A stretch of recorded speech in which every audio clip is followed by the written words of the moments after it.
Hey everyone, Judicial Watch President Tom Fitton here with our weekly update on social media. Thank you as always for joining us.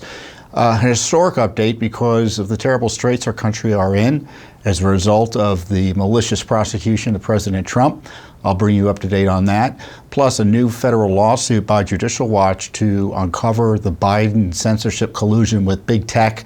Plus we have information about another Biden White House dog out of control and seemingly biting everybody. I've got news to share with you on that. First up, of course, is the outrageous attack on a Republican form of government by Alvin Bragg, the Manhattan District Attorney, who, for the first time in American history, indicted a former president of the United States, obviously President Trump. And it's an unprecedented act. It was an abusive act. It was a malicious act. It was a political act. It was an election interfering act. And it was a wild act of abuse of power, a sensitive power that all prosecutors have when it comes to deciding whether to prosecute someone. And the president was a political prisoner. He was taken into custody based on bad faith charges that had no basis in law. No basis in fact, so it's not a question of his doing something wrong and he shouldn't be prosecuted. No, he did nothing wrong. He settled a case, he settled a dispute. Arguably, he was the target of an extortion operation by Stormy Daniels, and they're trying to cram all that in to felony charges.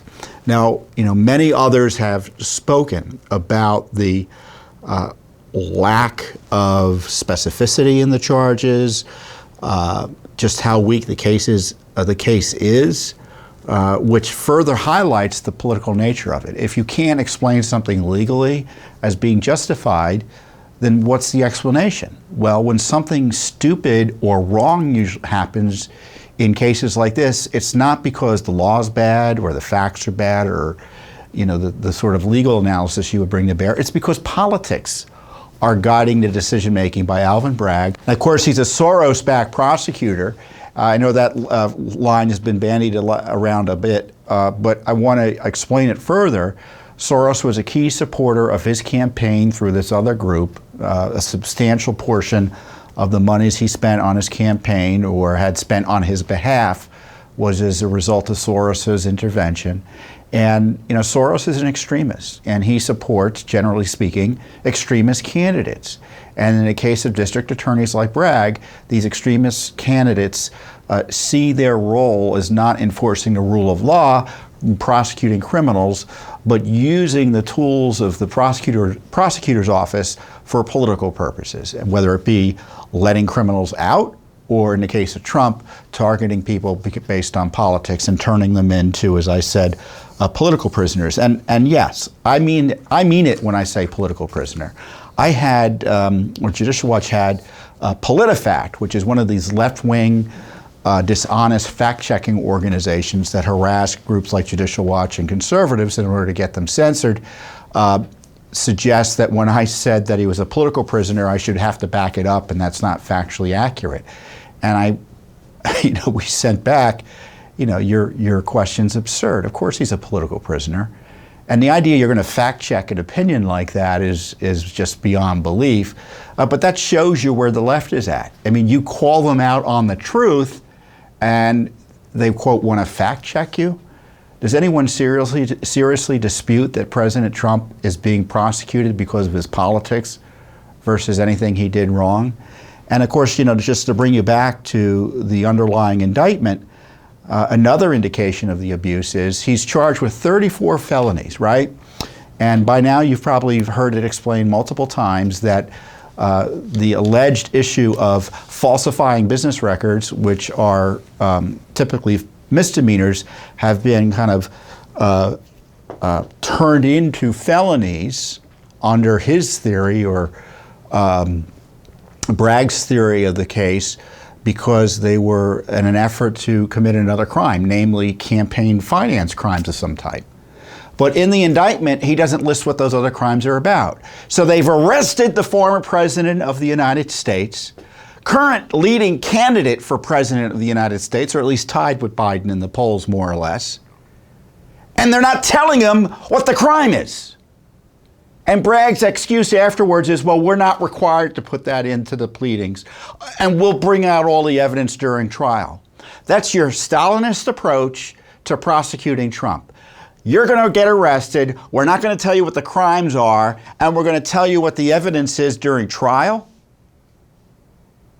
I tell you, if justice is being served, Mr. Bragg will be removed as a district attorney for abuse of office and disbarred. But we know how justice is going to go. It's New York City. It's a left-leaning jurisdiction. The whole political class in there is anti-Trump. The judge himself, he made modest contributions. I think the reports are $35. But it was $35 to Democrats and at least Democrat political organizations, campaigns, candidates, etc., and at least one small contribution to Biden. And my understanding of the ethics rules is that judges aren't supposed to be making political contributions of any size to candidates or political organizations. So, we know how it's going to go in New York. Now, we can hope good sense prevails, wisdom and discernment prevail, justice prevails, but we know how it's going to go. And we also, I think, can guess how it's going to go in Fulton County, Georgia, where another left-wing prosecutor is concocting crimes to charge Trump with. Or here in Washington, D.C., where you have the Biden Justice Department, who just hired a special counsel to investigate Trump on January 6th and this document hoax that they're pursuing. So you have three sets of politicized prosecutors in Georgia, D.C., and in New York, all thinking of ways to make Trump a political prisoner. They took an aggressive step forward with the Bragg indictment. And now Trump, has this sort of Damocles over his head. It's already election interference because everything he says can and will be used against him in a court of law. The judge has essentially warned him if he says anything too aggressive, he's subject to court sanction or restrictions. So already the campaign has been distorted as a result of Bragg's election interference. And this is what I issued. This is the statement I issued on Judicial Watch's behalf in earlier this week when we had that horrible day of Trump being indicted. What a sad day for America, and what a blow to the rule of law and our Republican form of government. Today, President Trump and the American people were abused and victimized by New York Democrat politician Alvin Bragg, who abused his office to try to jail a man he must know to be innocent. This is an indictment about nothing based on non-crimes and politics. It's a rigged prosecution to rig an election. The court must end this malicious prosecution before the nation is irreparably damaged. In the meantime, Congress must immediately investigate Bragg's election interference and his political attack on Trump's civil rights. And Judicial Watch, of course, has already launched a series of Freedom of Information Act requests and open records inquiries into this unprecedented attack on the American way. And I say this, every politician of note should be denouncing this. Every Republican, every conservative, every activist along the right or Republican areas should be concerned about their personal liberty. Every dissident liberal should be concerned about their personal liberty. I mean, this is a dangerous escalation in the war on the rule of law and, as I say, our Republican form of government. And by Republican form of government, I mean we've got rules. We have laws in place, right? And are we going to be a nation of laws or a nation of men where politicians target their enemies and abuse the powers of law entrusted to them by the American people and entrusted to them under the oath they took to try to jail their political enemies? And it's all part of a piece because it seems like things are kind of spiraling out of control, doesn't it? I mean, you see in Tennessee where you had these leftists engage in this violent intimidation, insurrection against the Tennessee state legislature for whatever reason. I think they were using, they wanted to eliminate Second and 14th Amendment rights related to gun ownership in Tennessee, and the legislature is conservative, and so they thought the way to deal with that was to try to wreck the legislature, including having members of the legislature participate in that wrecking operation. And at least 2 members, I think, were expelled as a result. And then you have the entire left justify that. Shows you that their whole concern about January 6th is largely a lie, doesn't it? The left embraces political violence, intimidation, and insurrection. And then you have this transgender extremist violent contagion escalating across America. You had this terrible shooting, not too long ago, again in Tennessee, resulted in 3 babies, 3 9-year-olds being killed, and 3 innocent adults. A 61-year-old janitor, the head of the school, and some poor substitute teacher by a transgender extremist. Another transgender extremist was just caught planning a massacre. And I saw in the news today that someone who's trying to speak truth about this transgender extremism, nearly lost her life at the hands of transgender and violent leftist extremists. Riley Gaines, a former swimmer athlete, college athlete, and the left is raising these people up. I mean, this murderer in Nashville is being treated as a heroine by the radical left. So they're embracing this violence, embracing this escalation of pressure, what I would say insurrection, on legislators, and they're trying to jail their political opponents by abusing the powers entrusted to them. It's a pretty dark period for America, don't you think? And Judicial Watch is going to stand strong against this. We are exposing all of this wherever we can, promoting and educating people about the rule of law, and blowing the whistle on the corruption, whether it be the corruption in the targeting of Trump, the dangerous left-wing radical extremism at work across the nation, exposing it, whether it be in our military, in our government, or in our schools. And part of this is the racialism inherent in the critical race theory, again, a cousin of the transgender extremism. I mean, just this week you had the Biden administration, and I think this transgender extremism is particularly dangerous because they're targeting children. I mean, all these fighting about kids, transgender athletes, this is about placing children in situations where a sexual identity is made an issue, right? So it's always about the sexualization of children. Don't be distracted about athletics. It's about privacy and the sexualization of children, and attacks on women, and frankly attacks on men, attacks on children, and frankly all of humanity. And the Biden administration is endorsing this agenda, this extremism in the military, using tax dollars to promote these mutilating surgeries. And the Biden administration has made it clear that they support this transgender extremism for children. They've issued new regulations they want to put in place that put schools on the block if they deny access of men to women's sports.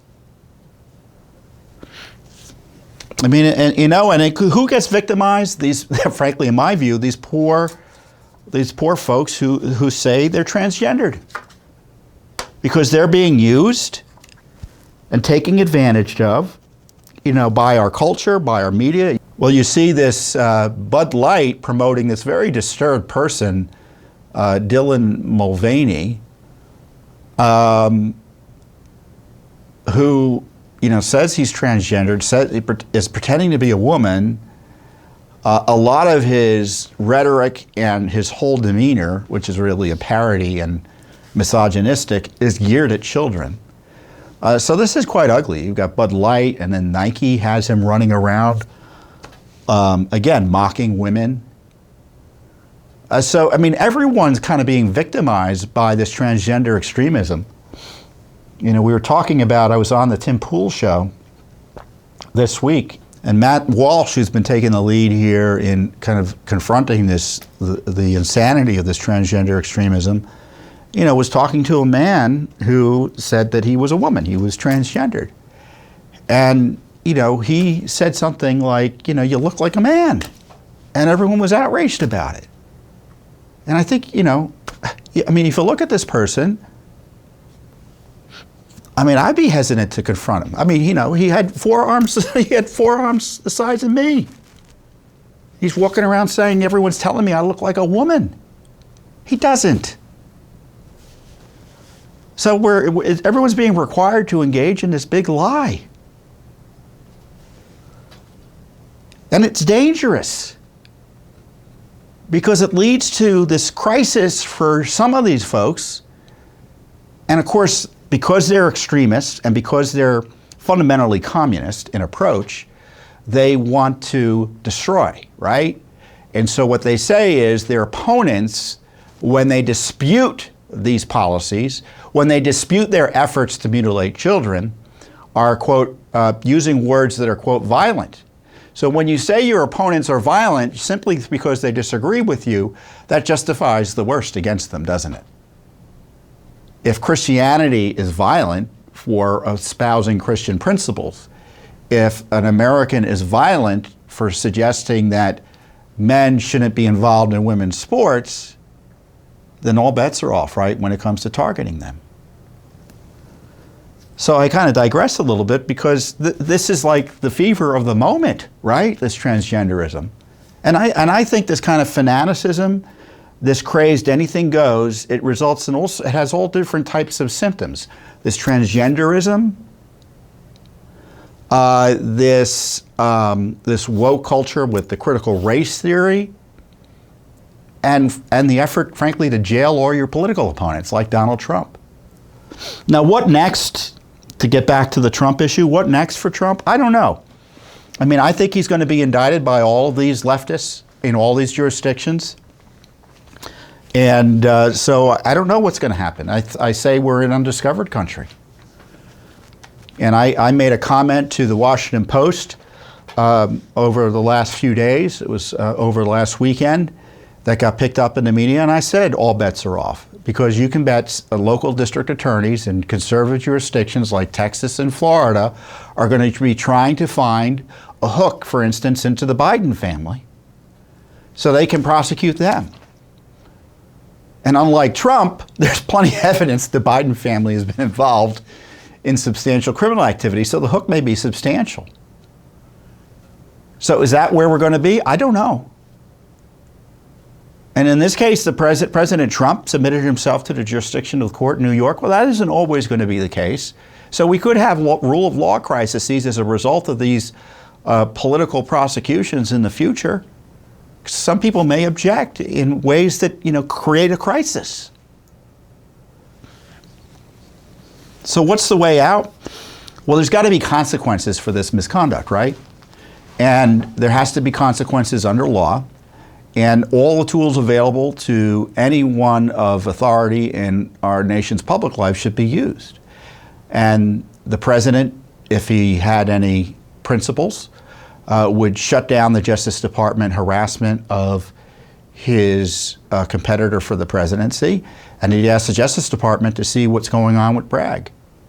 The governor of New York, again, should pardon or commute or shut down Bragg's operation. Congress can shut all of this down by defunding New York in multiple ways.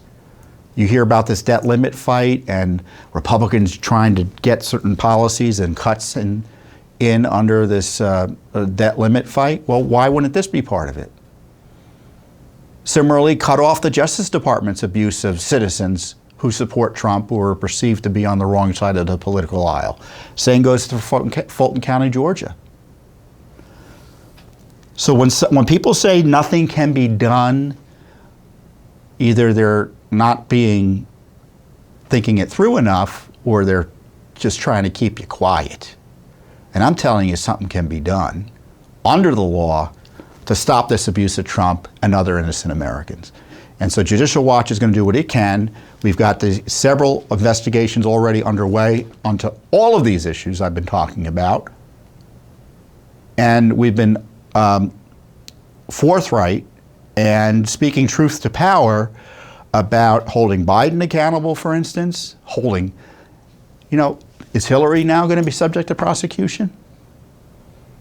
What about Obama? Why not? New rules, right? New rules.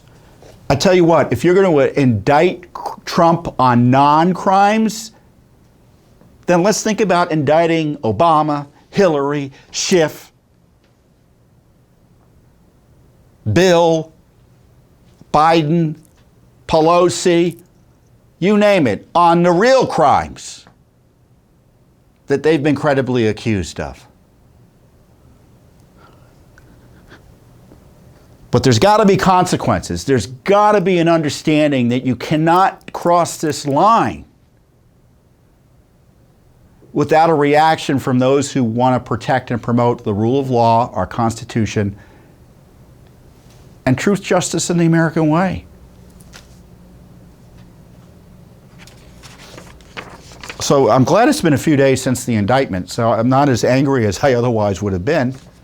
But anger wasn't the right word. It's, because, it's outrageous, obviously. It's sadness. Because think about President Trump personally. He didn't do anything wrong. And he's being dragged through the mud and having his liberty put at risk simply because of his politics. He's been terribly abused. His civil rights have been abused.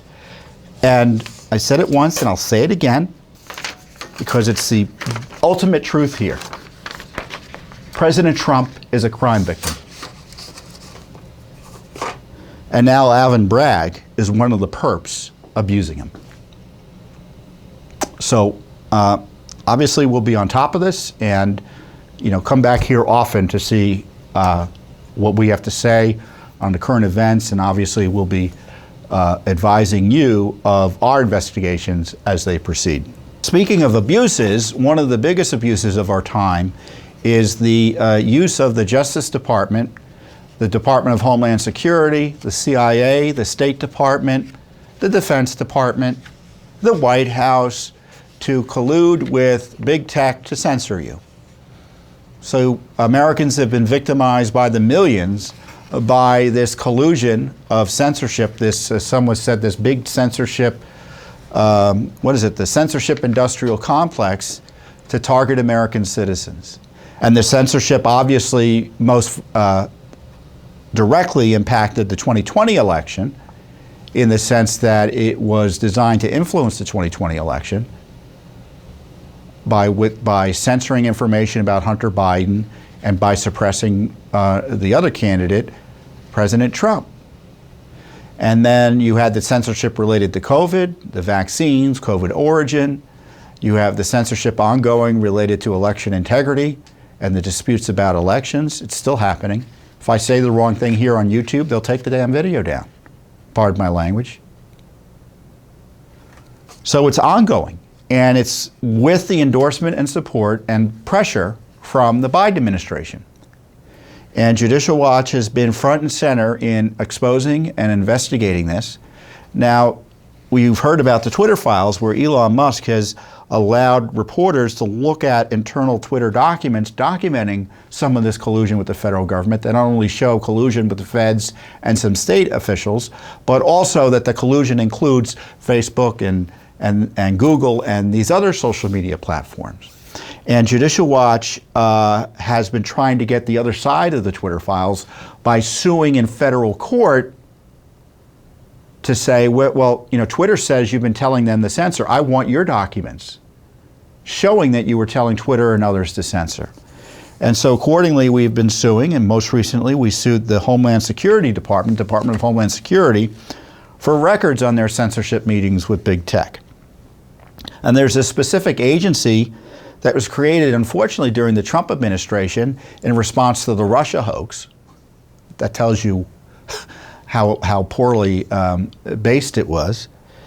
called the Cybersecurity and Information Security Agency. So it was originally designed to stop the Russians and foreigners from, quote, interfering in our elections. A relatively speaking, a non-problem, unless, of course, you're talking about the Chinese paying off the Bidens. Instead, it transmorgified into a censorship board that went after anyone who said anything they didn't like about the election disputes at the time. And we've asked for documents about what it was up to, and we've been getting the runaround, an unlawful response, unlawful secrecy to our request. We asked for records and communications of its director, its former director, its former senior cybersecurity advisor, and its, I guess, another senior cybersecurity advisor. So this is the top leadership regarding the following topics. CISA has facilitated and hosted U.S. government industry meetings with Facebook, Meta, Twitter, Wikimedia Foundation, Pinterest, LinkedIn concerning election security. Election infrastructure subsector government coordination council meetings. Boy, to describe it is to condemn it, isn't it? Election infrastructure subcontractor government coordinating council joint MDM working group meetings and preparatory meetings with any employees of the DHS Office of Intelligence and Analysis, the FBI, the Office of Director of National Intelligence, the National Security Agency, the Secret Service concerning any of the aforementioned meetings or council meetings. So we know that CISA has been working with both inside government agencies and outside groups to censor countless Americans. And the Twitter threads, the Twitter file threads, which we detail in our press release, really expose this. A December 16th tweet thread includes disclosures in the Twitter files that reports also came from different agencies, and they reference an employee recommending bouncing content, this is a Twitter employee, based on evidence from DHS, etc. And you can bet that was the CISA agency. And then you had this FBI agent, Elvis Chan, who was doing all sorts of censorship activity for the FBI out of the San Francisco office, talking about a foreign influence task force, which obviously would have included DHS. Another tweet thread, again, Twitter files thread, shows that Twitter was, quote, more like a partner to government. With other tech firms, meaning like Facebook and Google, it held a regular industry meeting with FBI and DHS and developed a formal system for receiving thousands of content reports from every corner of government. Emails from FBI, DHS, and other agencies often came with spreadsheets of hundreds or thousands of account names for review. Often these would be deleted soon after. So maybe the documents are still over in the government. The same agencies, including DHS and the CISA organization, invites the same, quote, experts, left-wing censorship promoters, funded by the same foundations, left-wingers, trailed by the same reporters, leftists who want people they don't like censored. They were all involved in kind of generating this, as I said, this censorship industrial complex. So in addition to the Twitter files, there was this lawsuit led by the states of Missouri and Louisiana that exposed a lot more of this censorship operation out of the government. And it includes, related to the Department of Homeland Security, not only this sort of this, first of all, there's a lot of FBI censorship here, but DHS was in the middle of it. The lawsuit also produced DHS agency meeting minutes that discuss its attempts to manage information being posted by social media contributors. I mean, the government can't be managing your, quote, information or your social media posts, but that's what they're doing. So we've got detail after detail showing that DHS was in the middle of this massive effort that, in my view, is ongoing. It's not a question of being my view. The Biden administration is committed to it, and they've been promoting it and aren't embarrassed about it. This censorship operation run out of the Department of Homeland Security, which, as I recall, and you should recall, was created to protect the homeland from terrorists, right? And to protect us from having planes thrown into buildings. Now it's being used to censor us for criticizing the way Biden got elected. Or raising a question about a vaccine or COVID lockdowns. I mean, it's insanity, and it's got to stop. And as I said earlier, there's this urgency here. Judicial Watch obviously is suing, but where's Congress? None of this happens without tax dollars. Congress should shut it all down immediately, because right now Americans are being victimized. We can't wait 2 years.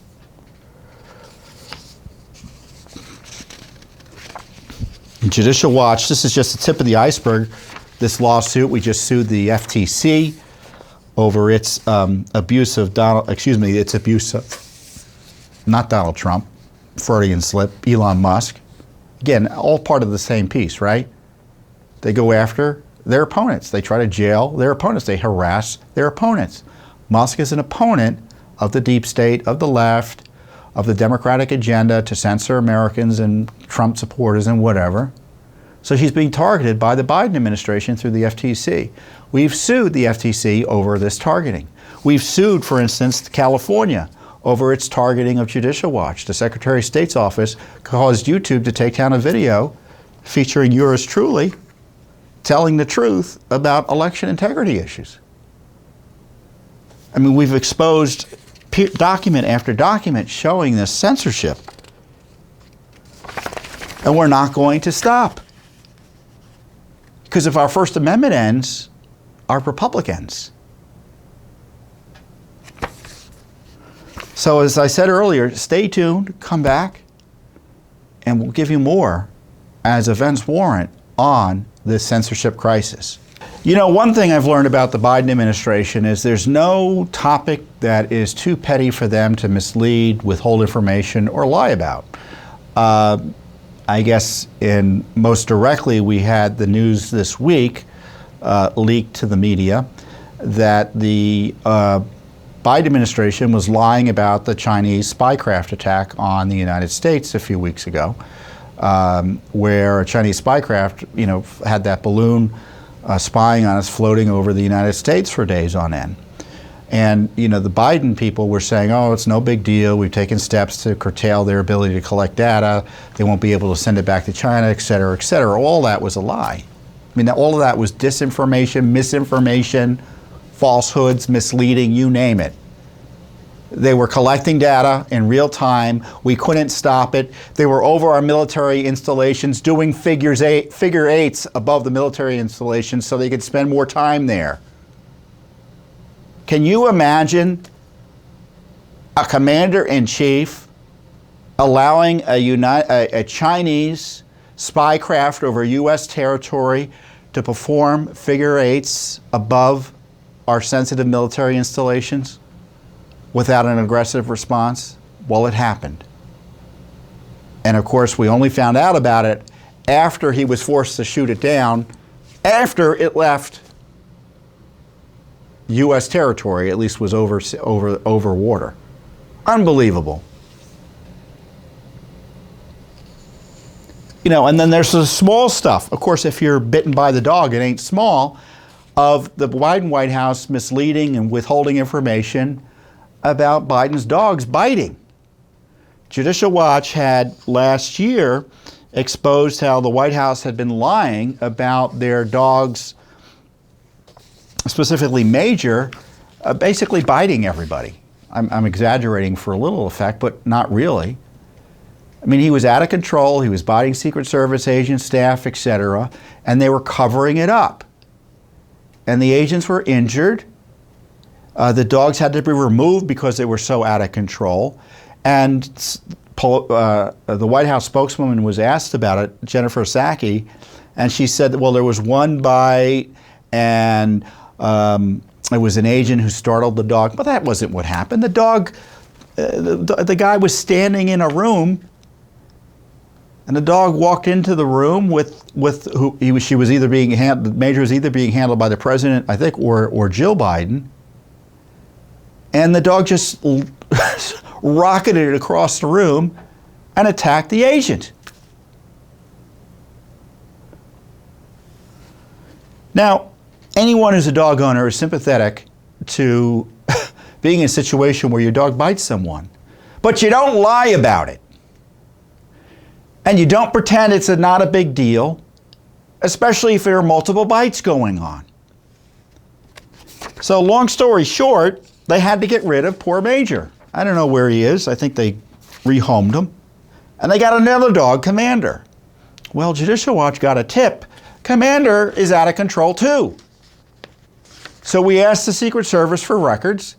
And according to, I guess we got the tip at the end of last year. So we did the FOIA in the end of December.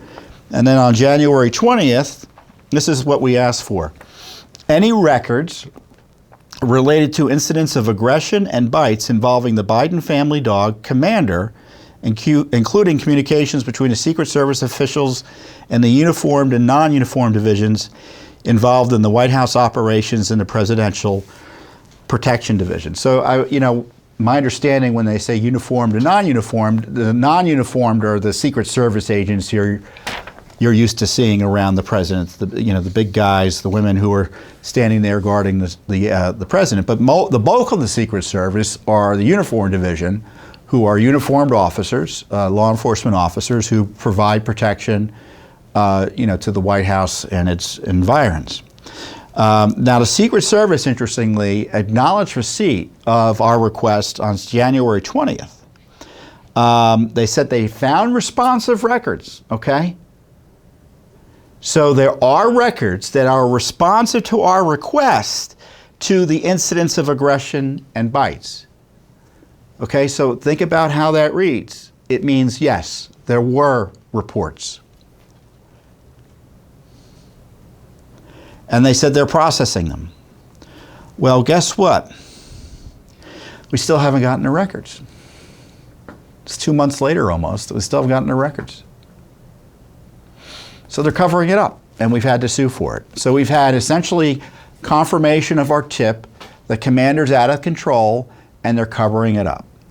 And when you look at the documents where the Secret Service agents are really angry and upset and nervous about the dog, at least Major, you don't want to be on the wrong end of a dog attack, ever. Even if the dog comes at you and there's nothing that happens, do you want to be around that dog the next day? I mean, these Secret Service agents have a tough enough job. They're willing to put their lives on the line, but they shouldn't be facing the prospect of dog bite injuries because the Biden family doesn't give a crap. That's what it comes down to. They don't care. Reportedly, Biden said he didn't believe the dog attack stories or something about, or the severity of it early on, for the other dog. I mean, he doesn't care about this, it's clear. I mean, it's his dog. I mean, let's get personal to Biden here. This isn't a Biden administration policy. This isn't the Department of Homeland Security or the Deep State or the FBI. This is Joe and Jill's dog that are biting White House, Secret Service agents, government officials, you name it. And they're covering it up. What sort of people do that? I'd like to know. And of course, it's Judicial Watch, who's once again doing the heavy lifting on this. And I'm sure the media will mock this, but they don't care because, it's not they're not the ones getting bitten. Who cares about the Secret Service agents? They don't care about them. It's all about protecting the Biden political operation. But Judicial Watch isn't going to be cowed. We're going to push back. We're going to get all of these records. We're going to expose, and as we already have previously, that the Biden family cares more about protecting whatever it is they want for their dogs than the safety and security of Secret Service agents that are putting their lives on the line for them.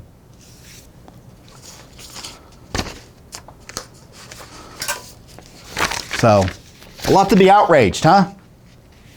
A lot to be outraged about. Got Trump being accused of fake crimes, being turned into a political prisoner, mass censorship of Americans. And the Biden administration and Joe Biden is so personally corrupt, he doesn't care if dogs are biting agents around him. It's a terrible time. So, well, with that, it is Easter. I guess it's still Passover as well. So I wish you not only a happy Passover if you're celebrating it, but I wish you all the joy and the peace of Easter. It is the holiday of holidays for those of us who are Christian, and I just wish you the blessings that come with that day, and I hope that stays with you throughout the entire year. And I share those best wishes on behalf of not only me and mine, but our entire staff here at Judicial Watch. I'll see you here next time on the Judicial Watch Weekly Update. Thanks for watching. Don't forget to hit that subscribe button and like our video down below.